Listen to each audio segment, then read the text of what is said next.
We're back at the coverage desk at the Sales Enablement Society Conference 2019 in San Antonio, and now Laura Welch is with me, and this is a treat because she's got a presentation coming up, a breakout session, and so give us a little bit of the nature of it and what people can expect. Sure.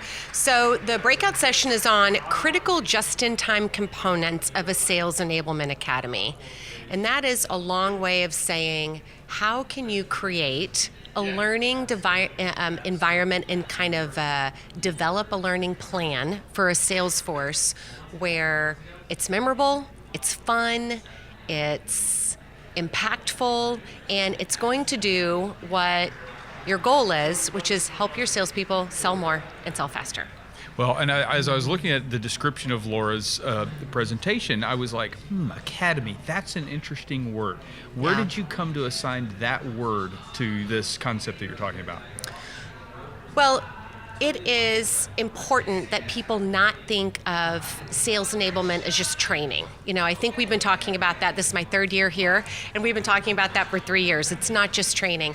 It really is a robust set of skills, areas to develop as a person, as a salesperson, learning about products and solutions and industry and competition. It's not just training. So when people think of training, it sounds very two-dimensional. I think Academy sounds much more 3 or 4-dimensional. So. Yes, absolutely. the holistic, bigger picture here. Yes. Not only do you get to go to class, you get to play sports. Yes.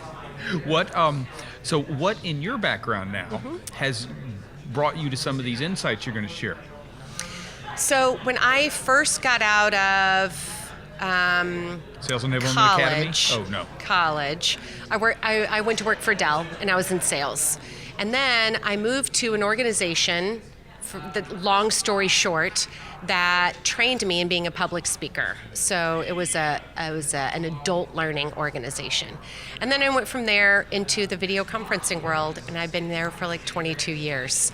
So the combination of really falling in love with people learning and being better at whatever they're passionate about, with the technology, of video conferencing and computers and just the high-tech world. So I was in product management, I was in product marketing, but combining that with my love of training and learning and developing people led me to create the Sales Enablement Department at my previous organization, Polycom, and I just fell in love with it. It was the perfect combination of that. And then I wanted to take that, how do adults really learn? What's the best ways that they learn? What are some new fun things? Because some new fun things are coming out all the time.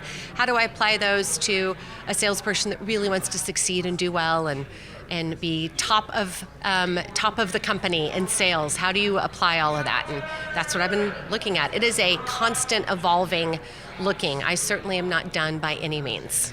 Well, that's the way an academic is supposed to be. If you're going to run an academy, you're supposed to be always doing research there and you stuff, go. right? Well, so I have traditionally worked for smaller companies. Yeah. HP is not a small company. No. What are some of the challenges, but then also maybe the good parts about implementing what you're talking about in a company of that size?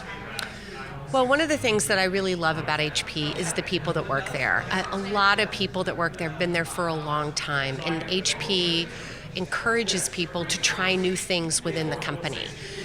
So there's people love to learn, they love to grow, they love to expand, and what I can bring is maybe a little bit of a little more agile thinking, something that's new that I've tried out that I can apply, and then what I get to do is work in a very established, appreciated, respected culture and world where we have the best salespeople. You know, we have the best technical engineers. So being able to work with those people is a joy, frankly. Very nice. All right. Yeah. Well, very fun. Sounds like you have a good gig there. And then Yes. she's got another good gig coming up at 2:15 that if you're watching us live on Facebook and you're at the conference, you're not going to want to miss. Laura Welch. Thank you. All right. Thank you for joining us on the coverage You desk. bet. Yeah. All right. Go see her and then watch for more updates on the coverage desk coming up.